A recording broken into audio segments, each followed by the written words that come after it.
Thank you, Mr. Tiwari, for joining us today.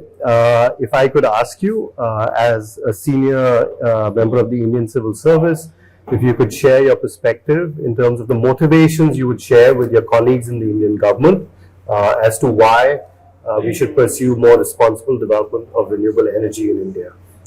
See, the renewable energy is very, very important for our net zero commitments and the Panchamrit pledge which our Honorable Prime Minister has taken. And like I come from a state of Uttar Pradesh, which is very, very in UP it's very high challenge to have land available for any kind of solar energy utility based projects. So UP is devising a policy which can become a role model for the country on you can say the renewable transition with environmental and social concerns. So in UP, like the potential for the existing reservoirs for pumped hydroelectric storage without damaging the environment, because wherever the gradient is, the forests are, and gradient is necessary for pumped hydroelectric storage projects. So the existing reservoirs can be leveraged for pumped hydroelectric storage. That potential our government is actually finding out.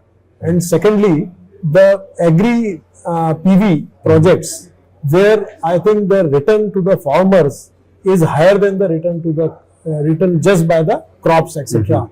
And also it does not require much of a land in one single parcel. Third initiative would be like rooftops. UP doesn't have land, but it has got roof. So rooftop solar power plants, our policy has 8 gigawatt of rooftop potential to be utilized by 2028. And fourth is, of course, the decentralized renewable energy solutions, which have a great role to play in the rural economy. Okay, thank you. So I think if I may summarize, you're recognizing the opportunity that renewable energy provides in terms of furthering both economic, social and environmental benefits to people and the country of India. If I may ask, one or two of the top actions that you see that need to be taken at this stage to promote that just energy transition?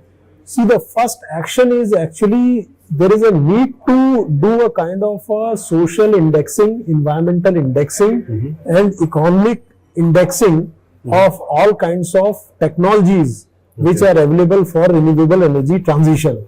So that you can develop a kind of a composite index which actually gives you an insight for providing a win-win situation for social sector and environmental sector.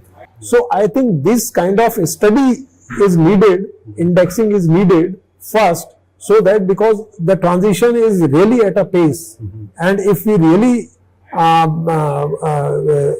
create a pathway where this transition can go in a right direction, then it will be very, very helpful. So this will be very important at this point of time. Second thing which will be very important is thinking about the circularity of renewable energy waste, because the cycle is limited and end of life waste will be created, and the recent amendment of Government of India for electronic waste management rules, which is enacted in 2023, it also gives you provision for extended producer responsibility. So now the investors and industries need to think about how this EPR regime would be complied, and what kind of a system, what kind of design interventions which are needed to improve the recyclability of waste. So these things are really very important at this point of time. This is the planning stage, and of course, maybe after 2030, we will be having the problems at the corners. Okay. So two key points: having a robust evidence base to make for decision making, and then of course thinking futuristically in terms of anticipating some of the challenges we are likely to face. Thank you.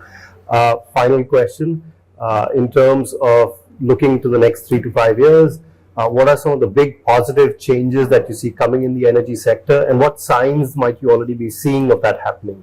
See, the biggest signs, the biggest positive change which is coming in next 3-4 years is the affordability of renewable energy solutions. because our domestic manufacturing of solar modules, etc., battery storage technology, etc., this would actually bring down the cost. Yes. So that will be the biggest opportunity which is coming at the corner. And second thing which will be happening is really developing technologies and developing facilities for recyclability, improving the recyclability of renewable energy waste, yes, and recovery of material, because ultimately we have to go on a track of resource efficient economy. The secondary raw material would have to be taken into account while planning for the recyclability of waste. Thank you very much, Mr. Tiwari.